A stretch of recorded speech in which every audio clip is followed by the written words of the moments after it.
हिंदीवरून राजकारण सुरू झालं असलं तरी खरा मुद्दा आहे तो पहिलीपासून त्रिभाषा सूत्राचा।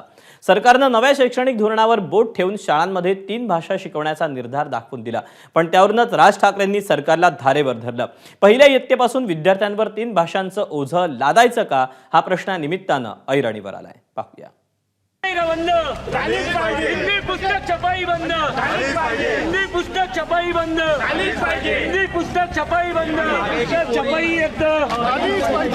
गुजरातची वेबसाईट आहे आणि त्या वेबसाईटवरती पहिलीपासून त्यांनी गुजराती, गणित आणि इंग्रजी अशा 3 भाषा ठेवल्या, 3 गोष्टी ठेवल्या। मग जर गुजरातमध्ये पण नाहीये तर तुम्ही महाराष्ट्रात का लागतात? केंद्र सरकारने विचारपूर्वक NEP मध्ये 3 भाषांचं सूत्र आणलंय। जर देशभरामध्ये 3 भाषांचं सूत्र आहे तर महाराष्ट्र 2 भाषांच्या सूत्रावर जाऊ शकत नाही।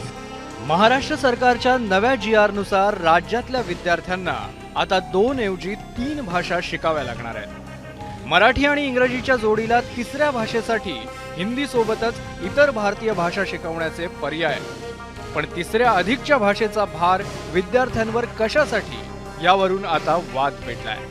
गुजरात आणि दक्षिण भारतातल्या राज्यांचा दाखला देत राज ठाकरेंनी सरकारला सवाल विचारले।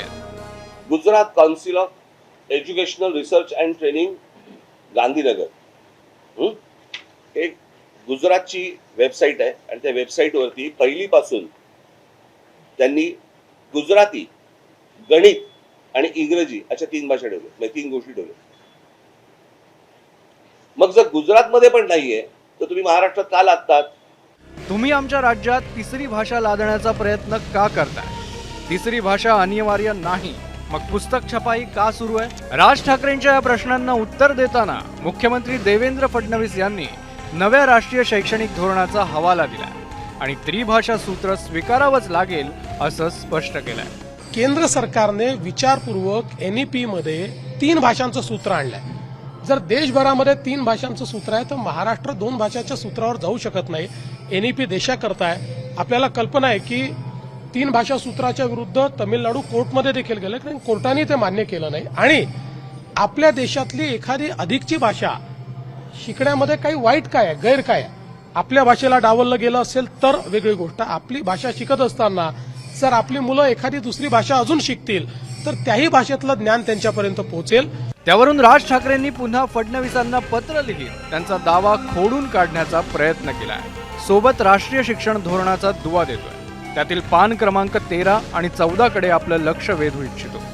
पान 13 मध्ये असं स्पष्ट म्हटलंय की अगदी सुरुवातीला मातृभाषेतून वाचन आणि नंतर लेखन अशी कौशल्य शिकवावीत आणि इयत्ता 3री नंतर दुसरी भाषा शिकवावी। पान 14 मध्ये असं म्हटलंय की 3 भाषा सूत्र हे लवचिक आहे आणि कुठल्याही राज्यावर कुठलीही भाषा लादली जाणार नाही।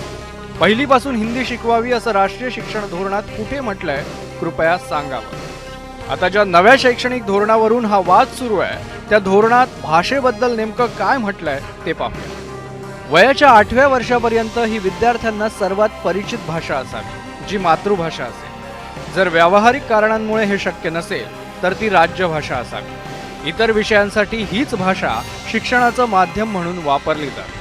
R1 व्यतिरिक्त कोणतीही भाषा वयाच्या 11व्या वर्षापर्यंत, R1 आणि R2 व्यतिरिक्त कोणतीही भाषा वयाच्या 15व्या वर्षापर्यंत, R1, R2 आणि R3 पैकी किमान 2 भाषा भारतीय असाव्यात। शिक्षण तज्ज्ञ आणि मराठी भाषा चळवळीतल्या काही संघटनांचाही पहिलीपासून त्रिभाषा सूत्राला विरोध आहे। भारतीय भाषा शिकण्यात काय प्रॉब्लेम आहे? काही प्रॉब्लेम नाही। भारतीय भाषा लोकांना शिकाव्याशा वाटल्या तर त्यांनी शिकल्या पाहिजेत।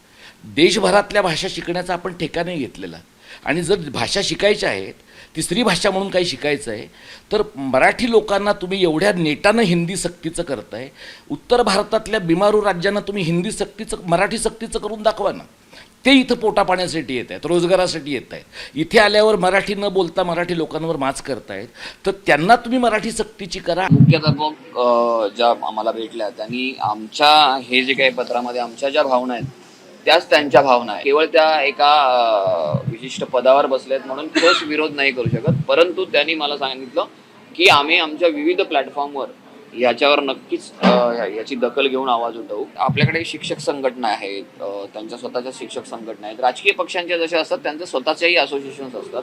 मुख्याध्यापक असोसिएशन सुद्धा असतं. PTA म्हणजे पॅरेंट्स लोकांचं म्हणजे टीचर्स असोसिएशन त्यांचं ते असतं. प्रत्येक शाळेचं असतं.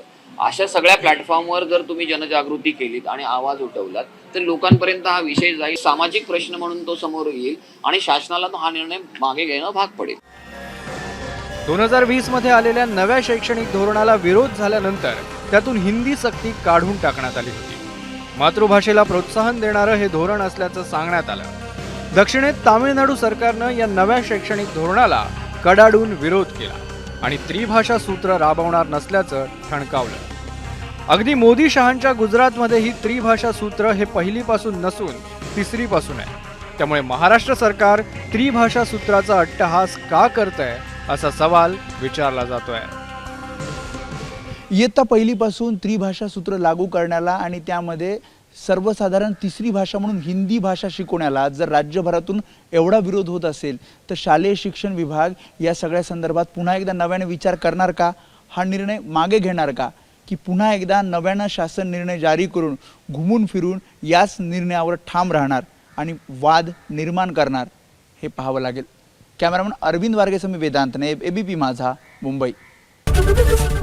ABP माझा, उघडा डोळे बघा नीट.